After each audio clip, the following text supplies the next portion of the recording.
Bem-aventurados sois vós, o sal da terra, e brilhe a vossa luz, a luz do mundo. Bem-aventurados sois vós, pobres de espírito. Bem-aventurados sois vós, que estáis aflitos. Bem-aventurados sois vós, os pacíficos, que brilhe a vossa luz, a luz do mundo. Bem-aventurados sois vós, limpos de coração. Bem-aventurados sois vós, que perdoam. Bem-aventurados sois vós, que choram, que brilhe a vossa luz, a luz do mundo.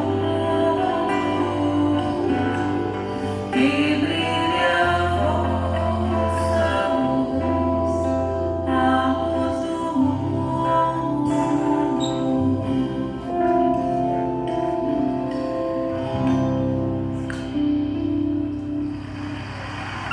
Oi! Boa tarde a todos. Todos conseguem me ouvir? Sim? Sejam todos muito bem-vindos. Inclusive meu esposo, que nunca veio assistir uma palestra minha.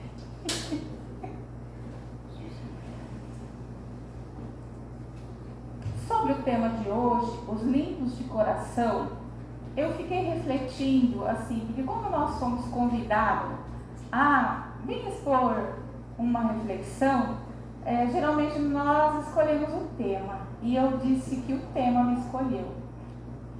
Esse tema me escolheu. Então, eu confesso que a princípio eu falei, meu Deus, o que eu vou falar sobre os limpos de coração? Que é uma das bem-aventuranças, né, de Jesus. Aí eu orei muito. Orei porque realmente eu não sabia o que falar. Depois começou a clarear e a inspiração veio. Então hoje nós vamos abordar aqui as reencarnações, o porquê delas, o orgulho e o egoísmo, que são, né, as chagas da humanidade, e que aí fala, mas o que isso tem a ver com os limpos de coração? Tudo. E a pergunta que eu quero já começar a perguntar é assim, não precisa me responder. No final da explanação, cada um vai levar consigo a mensagem que guardou no coração e vai responder para si mesmo. Somos limpos de coração? Eu não. Então, nós vamos falar exatamente sobre o orgulho e o egoísmo. Na questão 785 do Livro dos Espíritos, no capítulo de 8 a 10. Eu vou abordar os capítulos, o capítulo de 8 a 12, desculpa. E Kardec, quando ele questiona os espíritos, ele vai perguntar assim, qual é o maior obstáculo ao progresso? E os espíritos vão responder, que é o orgulho e o egoísmo. Mas ele faz uma ressalva, que ele fala que é o progresso moral. Porque o progresso intelectual caminha sempre. Então, só nessa questão nós podemos avaliar o quanto moralmente estamos ainda atrasados. E na questão 913 Dentre os vícios, qual é o que se pode considerar o mais radical? E aí os Espíritos vão nos trazer a resposta. E ele ressalva e reforça novamente. Nós o dissemos muitas vezes, é o egoísmo. Dele deriva todo o mal. Estudai todos os vícios e vereis que no fundo de todos está o egoísmo. Inutilmente os combatereis, e não conseguireis extirpá-los enquanto não houveres atacado o mal em sua raiz.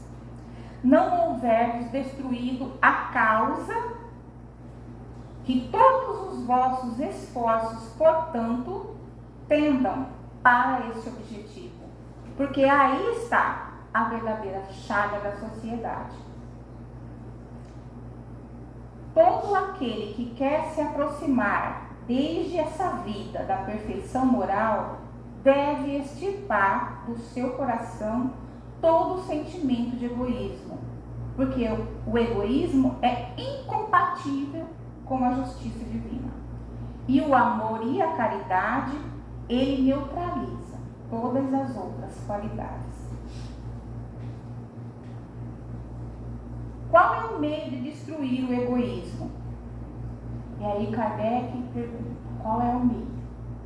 E os Espíritos respondem, de todas as imperfeições humanas, a mais difícil de desenraizar-se é o egoísmo, porque ela se prende à influência da matéria, da qual o homem, ainda muito próximo da sua origem, não pode se libertar. E essa influência concorre para sustentá-lo, suas leis, sua organização social, sua educação. O egoísmo se enfraquece com a predominância da vida moral sobre a vida material. Quem deu essa instrução foi o Espírito Fenelon.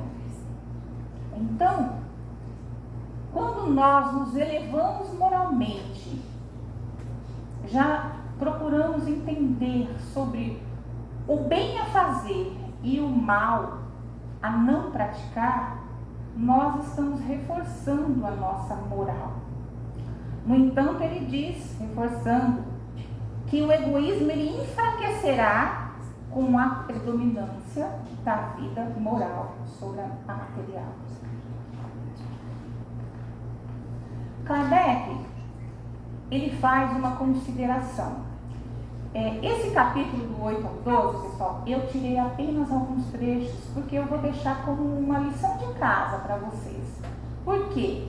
É muito complexo, então eu tirei, eu fui colhendo, separando exatamente o que eu precisava aqui, para reunir essa exposiçãozinha. Kardec ele vai te falar assim, empregam-se, sem dúvida, louváveis esforços para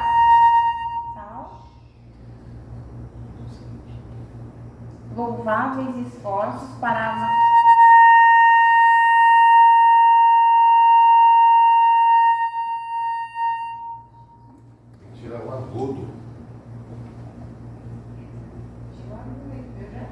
Fala agora. Tirou o agudo. Fala agora. Oi, alô, acho que agora tirou tudo, né? Não, tirou não. Não? Tá ouvindo? Vai. Tá, então vamos lá. Emprega-se, sem dúvida, louváveis esforços para fazer avançar a humanidade. Encorajam-se, estimulam-se, honram-se os bons sentimentos mais que em qualquer outra época. Todavia, o verme roedor do egoísmo é sempre a chaga social. E é preciso combater como uma doença epidêmica e proceder à maneira dos médicos, ir à fonte. Então Kardec orienta que tem que ir na raiz do problema para combater o egoísmo e o orgulho. Não se trata de combater senão todos de uma vez, mas pelo menos parcialmente. E pouco a pouco o veneno será extirpado. A cura poderá ser demorada, porque as causas são numerosas, mas não é impossível. A isso não se chegará de resto, senão tomando o mal em sua raiz, quer dizer, pela educação.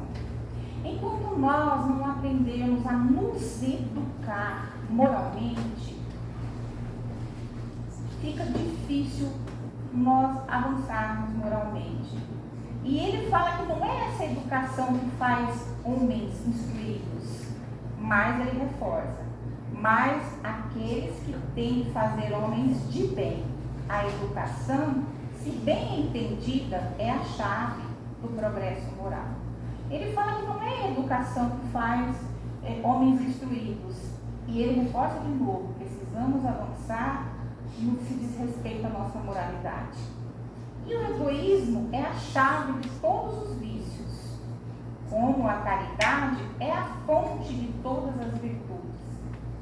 Destruir um e desenvolver o outro. Tal deve ser o objetivo de todos os esforços do homem. Se quer assegurar sua felicidade nesse mundo quanto no futuro. Ele diz que nós devemos empregar todos os nossos esforços, sem pestanejar, sem esmorecer. Devemos empregar todos os nossos esforços, todo o nosso vigor, todo o nosso ânimo para combater o orgulho e o egoísmo. O verdadeiro homem de bem, aí vai entrar nos caracteres do homem de bem, que está lá no Evangelho, no capítulo 7, 6 perfeitos. O verdadeiro homem de bem é aquele que pratica a lei de justiça, de amor e de caridade, na sua maior pureza. Se interroga sua consciência sobre os atos realizados, se pergunta se não violou essa lei e se não fez o mal, se fez todo o bem que podia, e se ninguém tem nada a se lamentar dele. Enfim, se faz a outrem tudo aquilo que queria que os outros lhe fizessem. Se a gente fosse avaliar essa explanação de hoje, se ficássemos só com esse capítulo, nós iríamos para casa e praticaríamos só esse parágrafo. Que o verdadeiro homem de bem é aquele que pratica a lei de justiça e de amor, de caridade, na sua maior pureza. E se interroga se sua consciência sobre os atos realizados e se pergunta se não violou. E quanto de nós, no decorrer do nosso dia, que a gente passa tão depressa, e a gente, às vezes, não fica atento às nossas atitudes. E será que a gente pode perguntar se a gente não violou ao dormir? Se a gente deixou algo a fazer? Se a gente não violou as leis de Deus? Se a gente fez tudo aquilo que a gente podia fazer? Se nós ficássemos só com esse parágrafo, já valia. E se a gente botasse em prática, sobretudo, em prática. Fazer o bem é exercitar esse amor, doando do que somos, do que temos e do que detemos temporariamente. Esse é o caminho para superar o egoísmo e o orgulho. Essa fala é de Joana de Ângeles.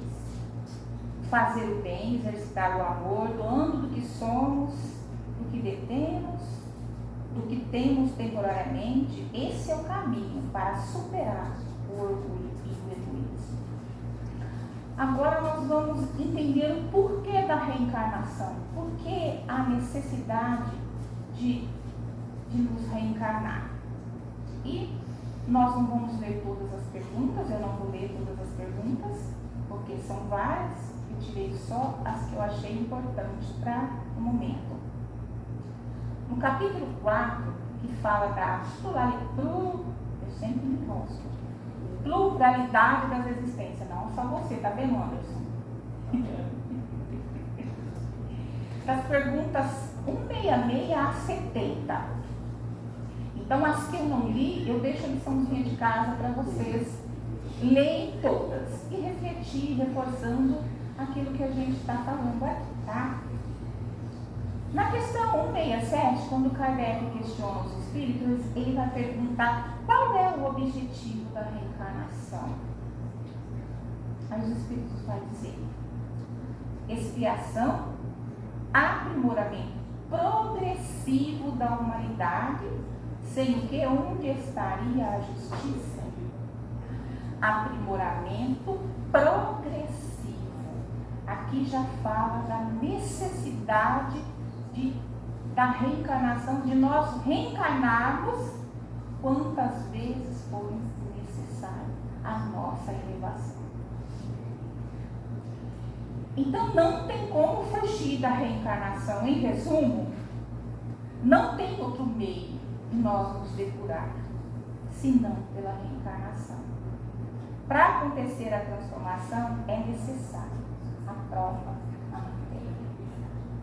E a reencarnação, eu diria, que é um atributo da misericórdia de Deus para conosco, porque Ele deixa uma porta aberta para todos nós voltarmos e reparar com aqueles que prejudicamos, com aqueles que falimos em outra existência.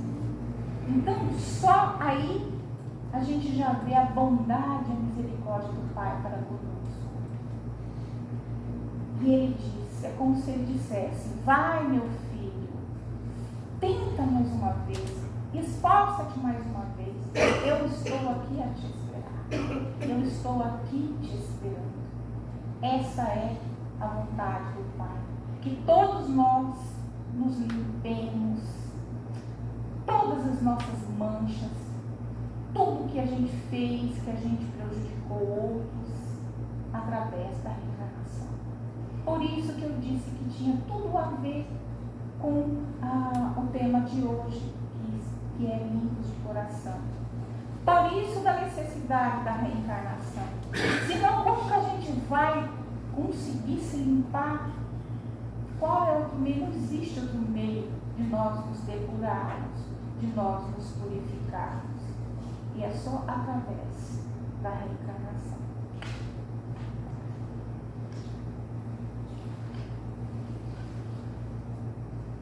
No Evangelho, segundo o Espiritismo, no capítulo 3, há muitas moradas na casa do Pai, que ele vai falar da destinação da terra, da causa e das misérias humanas. Porque o nosso planeta, nós sabemos que ele é de provas e de expiação. Porém, também existem outros orbes que têm a mesma função que a Terra, que é também de provas e expiação. Mas nós estamos falando daquela que a gente está com os pés no chão, né? Daquela que a gente está presente. Então, ele vai dizer assim: espanta-se em encontrar sobre a terra tanta maldade e más paixões, tantas misérias e enfermidades de toda sorte, e se conclui que a espécie humana é uma triste coisa. Esse julgamento provém do ponto de vista limitado em que está colocado e que dá uma ideia falsa do conjunto. Nós não vemos tantas atrocidades que acontecem o tempo todo, não precisa nem ligar a televisão que a gente fica sabendo, né? Alguém traz para nós alguma notícia triste. E dá a impressão que eu já ouvi pessoas falar assim: o ser humano não tem jeito. O ser humano não tem jeito. Porque a gente fica indignado com tais atitudes escabrosas que fazem.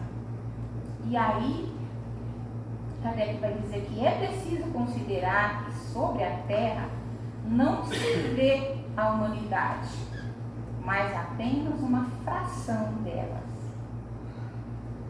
A situação material e moral da humanidade terrestre nada mais tem que espante, inteirando da destinação da Terra e da natureza daqueles que o habitam. Então está tudo certo. Porque nós estamos aqui, porque nós somos bonzinhos? Porque nós somos limpinhos de coração? Não! Estamos aqui justamente para nos limpar. Estamos aqui justamente para nos depurar, para nos melhorar. Como Fernando e Kardec disse, né? Combater o mal na raiz, como uma doença epidêmica, como faz os médicos. Então, se a gente não reencarnar, não passar por esse corpinho aqui, na matéria, não tem como a gente exercitar, se limpar do orgulho, se limpar do egoísmo, se purificar naquilo que ainda a gente traz dentro do nosso espírito como manchas que atrapalham a nossa sublimação a Deus. E ele continua: far-se-ia dos habitantes de uma grande cidade uma ideia muito falsa se fossem julgadas pela população de bairros pequenos ou sórdidos, né, ou degradantes. No hospital não se veem senão doentes e expropriados. Numa prisão de forçados vêm-se todas as torpezas, todos os vícios reunidos. Em regiões insalubres, a maior parte dos habitantes são pálidos, fracos e sofredores. Pois bem, que se figure a terra como sendo um subúrbio, um hospital, uma penitenciária, uma região malsã, porque ela é, ao mesmo tempo, tudo isso, e se compreenderá porque as aflições sobrepujam as alegrias, pois não enviam a um hospital as pessoas sadias e nem as casas de correção aquelas que não fizeram mal. E nem ao hospital e nem as casas de correção são lugares de prazeres. Então, aqui já explica, já fala o que nós somos, como nós estamos, o porquê que a gente está aqui, porque não envia à Terra espíritos limpos de coração, a não ser quando eles vêm para fazer missão. Estou falando de nós, tá? Que ainda não estamos purificados ainda, mas estamos no processo.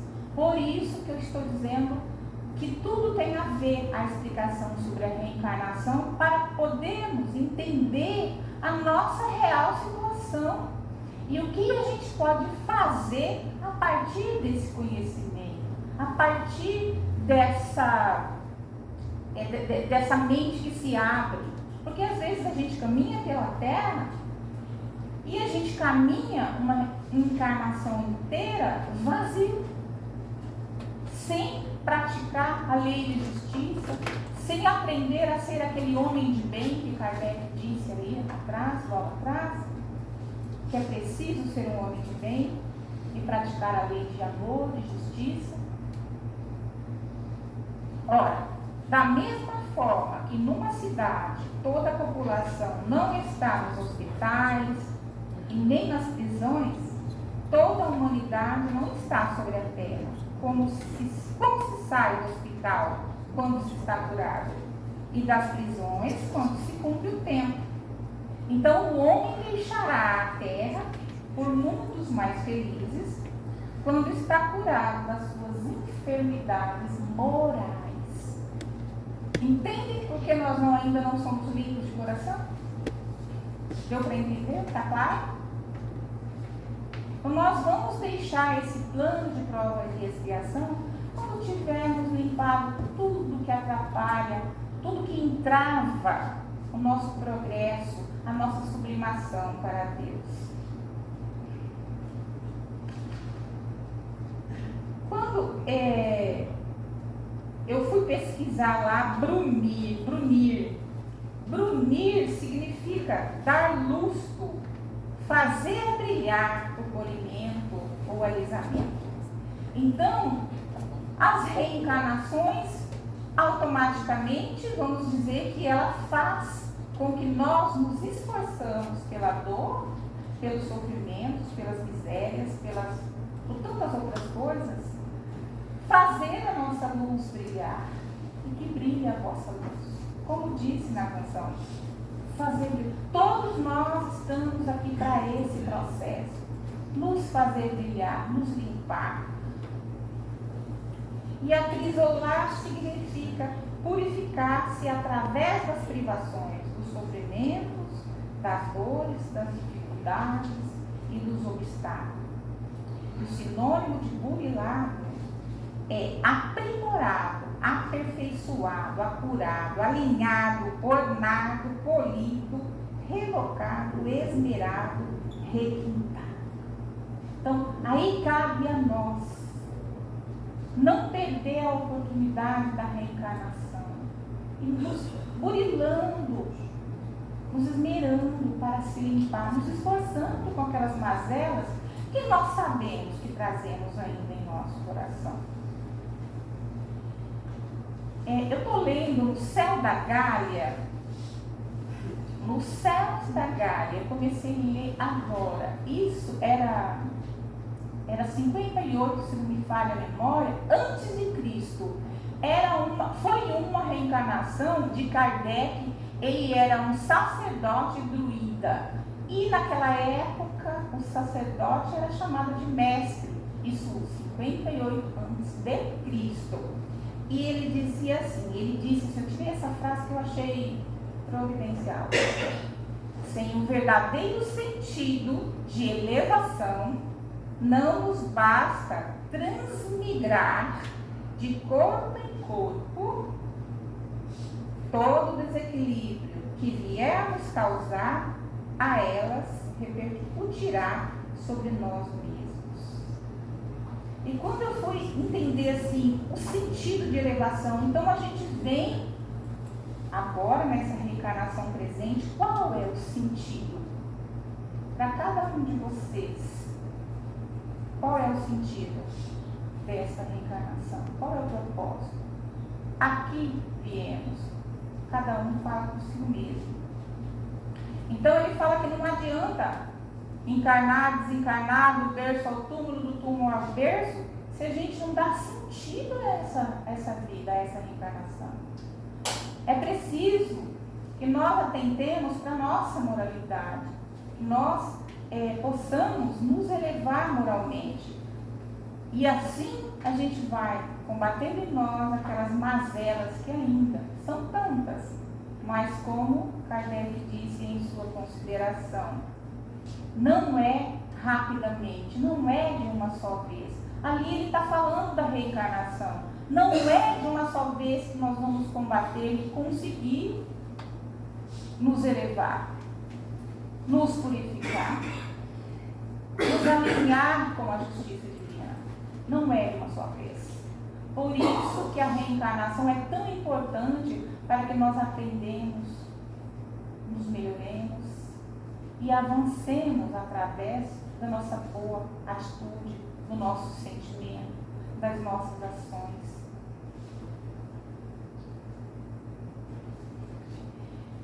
Tem tempo ainda? Eu gostaria de ler uma mensagem aqui que eu achei muito também fantástica. Tá? Tem tempo? Para reforçar tudo o que a gente leu, né? Sobre a reencarnação, sobre o egoísmo, sobre as considerações de Kardec, né? Do céu e inferno. Eu confesso que quando eu li essa mensagem, que foi um relato de um espírito, eu precisei parar, porque meus olhos marejaram. Eu precisei parar. Tão importante foi e é o relato desse espírito. O nome não se assustem, por favor. Desculpa. No capítulo 8, das expiação terrestre, uma criança que ela era tida como número 4, o nome dela é Marcel. Marcel, a criança de número 4. É necessário que eu leia para que a gente reforce todo o nosso entendimento. No hospício da província havia uma criança em torno de 8 a 10 anos, num estado difícil de se descrever. Não era ali designado senão sobre o número 4. Inteiramente contrafeito, seja pela disformidade natural, seja em consequência da doença, suas pernas contornadas, tocavam o seu pescoço. Sua magreza era tal que a pele se dilacerava sob a saliência dos ossos. O seu corpo não era senão uma ferida, e seus sofrimentos atrozes. Pertencia a uma pobre família de israelita, e essa triste posição durava há 4 anos. Sua inteligência era notável para a sua idade. Sua doçura, sua paciência e sua resignação eram edificantes. O médico, no serviço do qual achava, tocado de compaixão por esse pobre ser de alguma forma abandonado, porque não parecia que seus parentes viessem vê-lo frequentemente, interessou-se por ele. Contentando-se em conversar, encantado por sua razão precoce, não somente o tratava com bondade, mas quando as suas ocupações lhe permitiam, vinha ler-lhe e se admirava com a retidão de seu julgamento sobre as coisas que pareciam acima de sua idade. Aqui a gente já vê nas entrelinhas que aqui está falando sobre a reencarnação desse espírito. Ele já era um espírito que já adquirira algum grau de moralidade e está passando por esse processo por algum motivo. Nós também. Nós também. Um dia a criança lhe disse: doutor, tente pois a bondade de me dar ainda pílulas, como as últimas que me ordenastes. E por que isso, minha criança? Respondeu o médico. Dei-te é suficiente e temo que uma quantidade maior te faça mal. E ele responde: é que vede, replicou a criança, sofro de tal modo que me forço em me reprimir para não gritar e pedir a Deus conceder-me a força de não alterar os outros doentes que estão do meu lado. Frequentemente tenho dificuldade de me impedir isso. Essas pílulas me adormecem e durante esse tempo, pelo menos, não perturbo ninguém. Gente, mesmo através da sua dor incessante, sem pausa, ele está preocupado que se ele gritar ou ter alguma atitude, ele vai incomodar os outros. Olha o grau de evolução que esse espírito já adquiriu, mesmo diante dessa vida que é uma expiação torturante, né? Essas palavras bastam para mostrar a elevação da alma que esse corpo disforme encerrava. Onde essa criança aurira semelhantes sentimentos? Mais uma vez, reforçando a bênção da reencarnação, a porta aberta que Deus deixa para nós, nos retratar. Isso não poderia ser no meio onde ele foi educado. E, aliás, na idade em que ele começou a sofrer, não podia ainda compreender nenhum raciocínio. Eram coisas inatas nele, ele já tinha adquirido. Mas então, com tão nobres instintos, por que Deus o condenava a uma vida tão miserável e tão dolorosa? Em admitindo que criara essa alma ao mesmo tempo que esse corpo, instrumento de tão cruel sofrimento? Aqui cabe a nós a nos questionar. Se Deus cria a alma ao mesmo tempo que o corpo, por que essa criança, está padecendo desses males? Aqui é uma pergunta. Ou é preciso negar a bondade de Deus, ou é preciso admitir uma causa interior, quer dizer, a pré-existência da alma e a pluralidade das existências. Essa criança morreu e os seus últimos pensamentos foram para Deus e para o médico caridoso que teve piedade dela. Daí a algum tempo, ele foi evocado, fala aqui na Sociedade de Paris e fala o ano também. Aí ele vai falar: vós me chamastes, ele está dando a comunicação. Vim para fazer com que a minha voz se estenda além desse recinto. Olha, isso ocorreu em 1863. E a voz dele está ecoando até agora, trazendo para nós essas lições.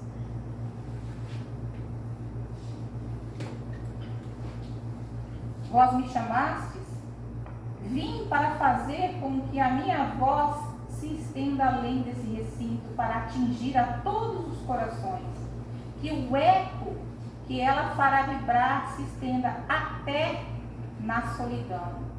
Lembrar-lhes-á que a harmonia da terra prepara as alegrias do céu. Aqui está falando do nosso planeta, da destinação do nosso planeta. Que a gente pensa, que a gente vê ao resort, a passeio. E lá no Evangelho, segundo o Espiritismo, foi falado, que aqui não é um lugar de prazeres e de alegrias. Mas é aqui que nós nos preparamos para as alegrias do céu. E que o sofrimento não é senão a casca amarga de um fruto agradável que dá a coragem e a resignação. Ela dir-lhes-á que sob o catre onde geme a miséria estão os enviados de Deus, cuja missão é ensinar a humanidade que não há dor que não possa suportar, com a ajuda do Todo-Poderoso e dos bons espíritos. Dir-lhes-á ainda para escutar os lamentos se misturando às preces e compreender-lhes a harmonia piedosa. Tão diferentes os acentos culpados do lamento se misturando às blasfêmias. Aqui está dizendo que o caso desse espírito, mesmo ele passando por todas essas dores, essas dificuldades, ele orava em prol dos outros. E muitas vezes, quando nós estamos numa dificuldade, qualquer uma que seja, a gente blasfema contra Deus, A gente fala assim: ai, Deus não existe, porque Ele permitiu que isso acontecesse. Ai, Deus não existe, porque Ele não está vendo o meu sofrimento. E aí a gente fala tantas coisas. E que, na verdade, essa dor que passamos, ela foi provocada por nós mesmos. Não existe outro culpado. E é só através da reencarnação e do sofrimento, se bem entendida, como desse moço, dessa criança, se bem entendida, nós vamos passar pela prova. Nós vamos conseguir nos limpar, nos purificar. Então, ao invés de blasfemar, entenda por que estamos sofrendo. Aí eu já expliquei a destinação que a Terra nos convida, o porquê estamos aqui. Um de vossos bons espíritos, grande apóstolo do Espiritismo, consentiu deixar-me este lugar esta noite. Ele está dizendo que esse espírito é Santo Agostinho, tá? Também devo dizer-vos, a meu turno, algumas palavras do progresso de vossa doutrina. Ela deve ajudar em sua missão aqueles que se encarnam entre vós para aprenderem a sofrer. Olha o que está falando da doutrina, gente. que a doutrina espírita, ela nos ensina, está nos fazendo ensinar, aprender a sofrer. Porque a doutrina espírita que abre esse leque, que nos explica o porquê disso, o porquê daquilo, né? Não é um sofrimento. Deus não tem prazer de ver nós sofrendo. Nós estamos sofrendo por conta dos nossos atos, por conta de nós mesmos, por conta da nossa imperfeição moral, ainda muito enraigada sobre nós, por conta do nosso egoísmo. Então o Espiritismo será o esteio indicador, terão exemplo e a voz. Será então que os lamentos serão mudados em exclamação de contentamento e em pranto de alegria. Quando eu não era espírita ainda, eu me questionava muito. Eu acredito que assim como todos vocês, né?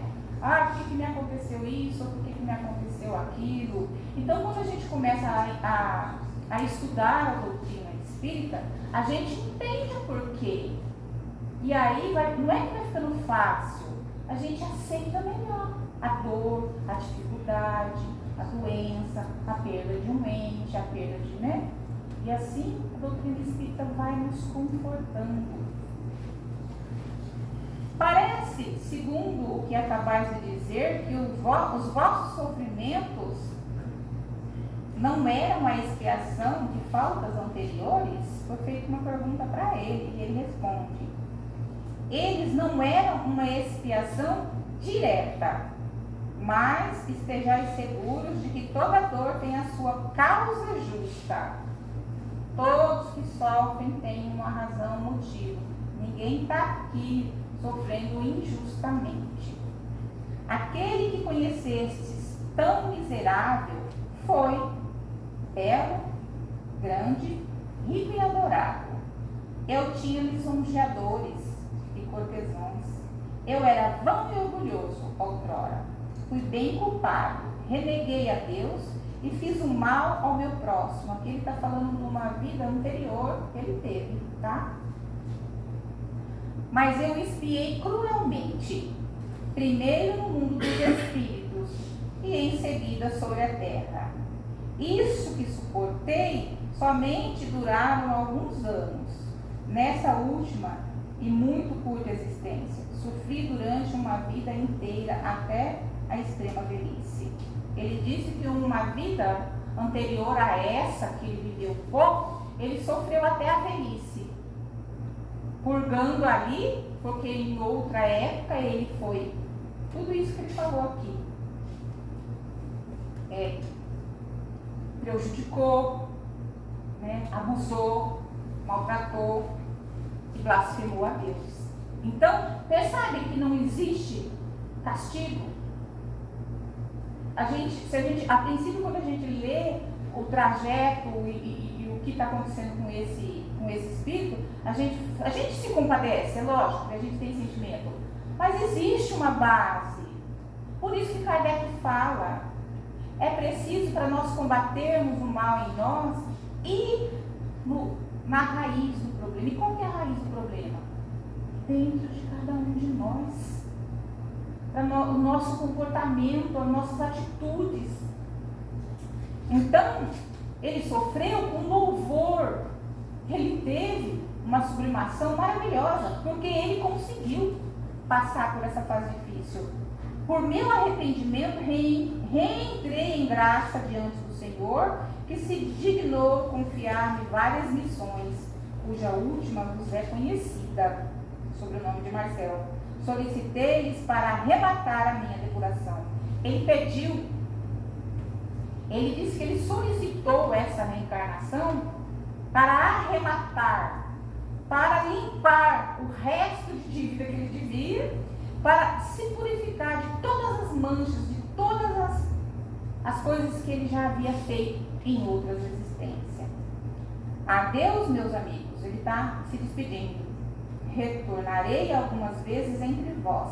Minha missão é de consolar e não de instruir. Mas há tantos aqui cujas feridas estão ocultas, que estarão contentes com a minha vinda. Aí aqui, Santo Agostinho dá uma consideração muito importante também. Tem tempo? Dá para falar? Sim? Então, pobre pequeno, ser sofredor, raquítico, seroso e disforme.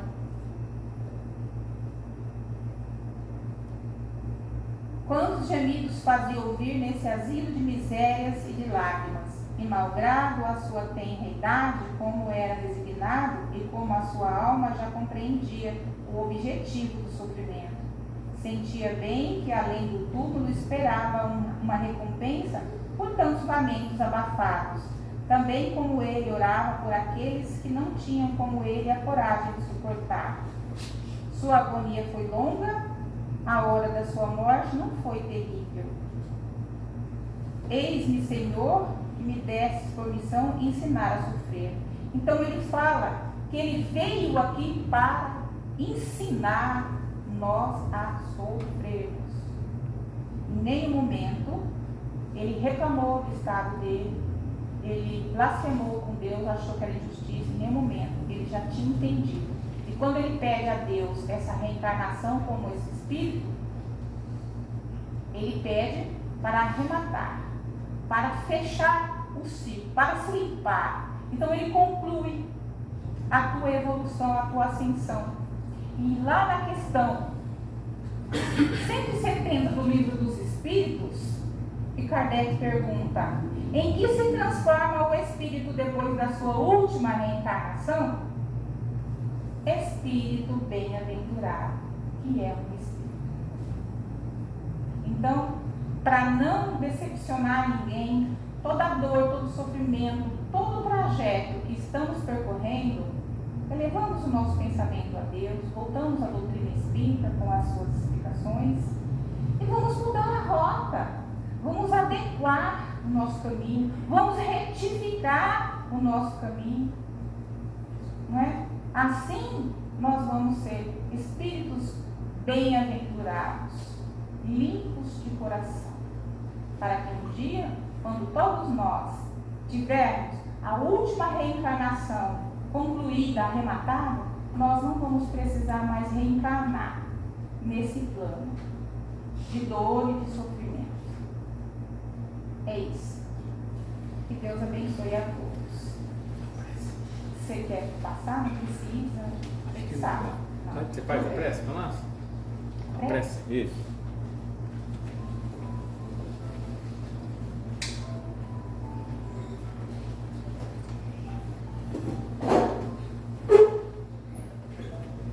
Obrigado, Senhor, por mais uma oportunidade, onde aqui estamos todos reunidos, em nome do seu Filho amado, para buscar o teu Evangelho de luz, o entendimento, a força, os conhecimentos, e assim compartilharmos. Ajuda-nos a aurir em nós, burilando todos os resquícios que ainda pairam sobre o nosso espírito nesta existência. Ajuda-nos a nos elevar a Ti, Senhor, a fazer o bem, sem transgredir as Suas leis. Ajuda-nos a nos fortalecer no amor, na caridade, limpando de nós o germe do egoísmo que atrasa a nossa evolução, que atrasa o nosso progresso.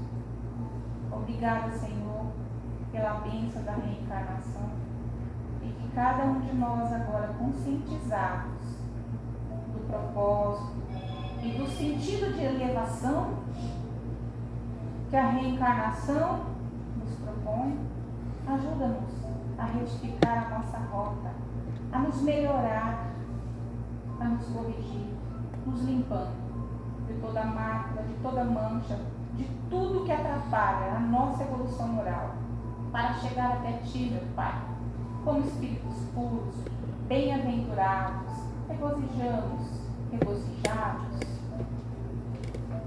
limpos de coração. E assim, agradecemos e que possamos aproveitar a nossa estadia nesse plano. Que Jesus nos abençoe a todos. hoje e sempre. Que assim seja.